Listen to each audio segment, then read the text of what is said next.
Hey guys, welcome to the 2021-22 school year. I'm Matt Ammerman, Mr. Ammerman, your AP Human Geography teacher, and I quickly wanted to go over some things uh, before class started, just so you had a flavor of the class before you guys came in. So, a lot of times, the first thing that people ask is, what is human geography? But before we even get to that, what is geography? Now, we can give you lots and lots of definitions, hoity toity definitions. Maybe you would agree or disagree with these. Is it the Earth's surface, including people's response to topography and climate and soil and vegetation? No one would ever say that. You know, the study of the Earth and its lands, features, inhabitants, and phenomena. A literal translation would be to describe or write about the Earth. Some people, maybe not many.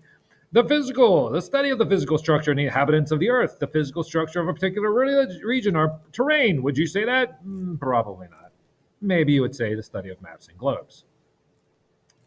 But our book definition, the study of where things are on the earth's surface and the reasons for the location, the study of where things are on the Earth's surface and the reasons for the location. A lot of our course is going to revolve around that. But then we amp it up a little bit in human geography. Is it the study of humans and how their culture and survival interacts with the land? Yeah, some of you may get close to that. Maybe you would say it looks at how humans and their cultures are dispersed and divided to become many different cultural backgrounds based upon the spatial extent of that they are in. As I'm stumbling over it, you can tell that's a very wordy definition. But we are going to be studying things like that. The definition that we kind of want to use is human geography is the study of where and why human activities are located where they are. And we're going to be talking about religions and businesses and cities and all those types of things. How our human activities are influenced by the Earth's surface. That's another one. A lot of what we do is influenced by the Earth's surface.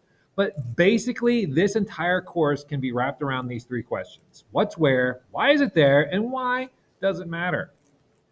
So, for instance, you live on the coast of Texas, and here comes a big bad hurricane. That big bad hurricane floods your area, and you have to respond to that environmental hazard.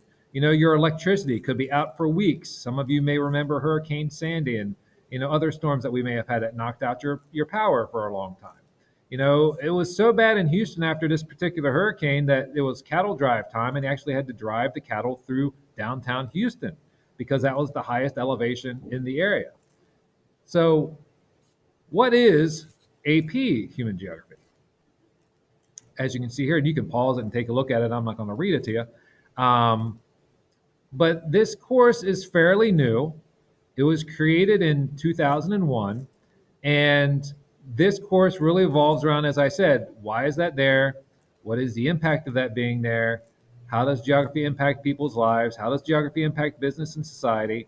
How do people impact geography? A lot of times we don't think about that. We think about how geography impacts us, but how do we impact geography?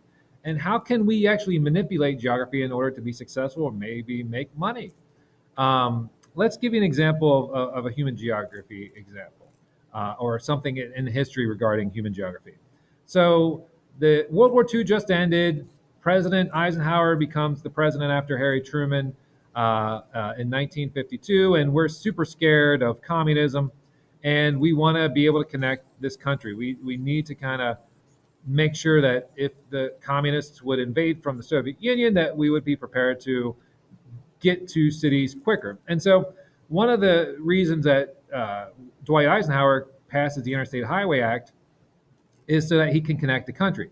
But unbeknownst to our little area, I-83 would change us forever. When 83 was completed in the late 60s, Susquehannock was a fairly small school.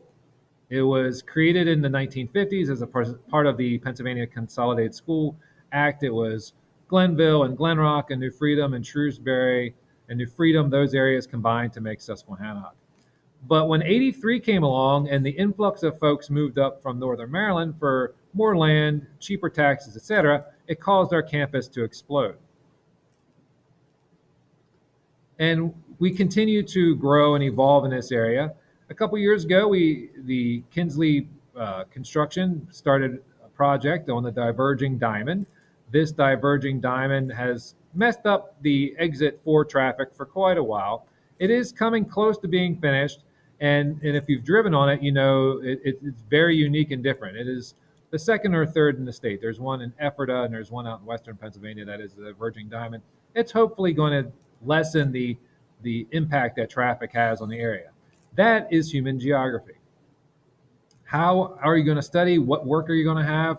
Well, you're going to be relying a lot on Canvas. So if you're not familiar with Canvas, we'll get you up to speed next week. You're going to have access to a textbook there, and you're also going to have a physical textbook if you wish. Most of the assignments and things that we do in class is going to be application. So it's up to you to kind of learn the basic concepts. We'll do application, and then I'll be able to reteach if necessary based upon your ability to do the application.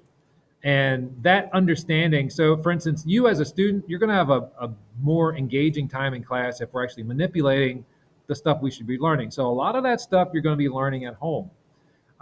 In terms of exams and quizzes, we have one vocab quiz per chapter, so there'll be 13. You're going to have one map quiz per unit, so there's 7, and we'll be starting off with Europe. Each unit, we have 7 units. There will be a unit exam. As it says there, 7 unit exams. Each exam will be 2 parts. Day 1 will be the free response questions, or as I would call them, constructed response CRQ questions. And then the second part will be multiple choice. This models the actual AP exam, which you'll take in early May of 2022.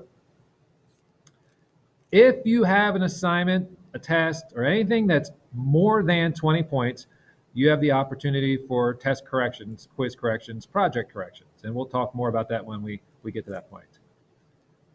One thing that I'm doing for the first time this year, so there's nobody to really fall back and talk to about this from the past, is throughout the year, we're going to be working on one project from beginning to end, and it's going to be you making a difference. How can you make a difference in the world? And we're going to be talking more about that throughout the year, but I just wanted to make you know that that is going to be a big part of our year. Because I want you to be able to leave the world a better place than you found it. My dad always told me that, and I do believe that if we impact one person for positive, that we do leave the world a better place than we found it. Now, what are the benefits of this class? Well, you're going to learn why people put businesses and services where they do. That's important if you want to do businesses someday. You want to learn why there are some people that have things and people that don't have things in the world. A lot of times, geography is the reason for that. And hopefully you just gain a greater appreciation for the world economically, culturally that's around you. Hopefully you're able to take advantage of those lessons that you learned this year and really embrace the world that's around you. And obviously there is the chance for a potential college credit. So this includes the results from 2021, and we did get rocked pretty good in 2021 on the exam. So this is my 16th year teaching the class. And in the 16 years, I've had over 1,000 students take the AP exam. 208 of those students received a 5, 305 received a 4, 279 received a 3. So a 3, a 4, or a 5 is considered passing. A 2 and a 1 are considered not passing. So overall, over the 15 years I've taught the class, 77.5% of the students who have taken the AP exam, which is the exam that kids around the world also take, that's 77.5% passing rate. So as always, if you have any questions, don't hesitate to ask me in class. But if you don't feel comfortable asking me in class, you can always shoot me an email. My email is right there in front of you, matt.amerman@sycsd.org. I'll see you real soon. Bye-bye.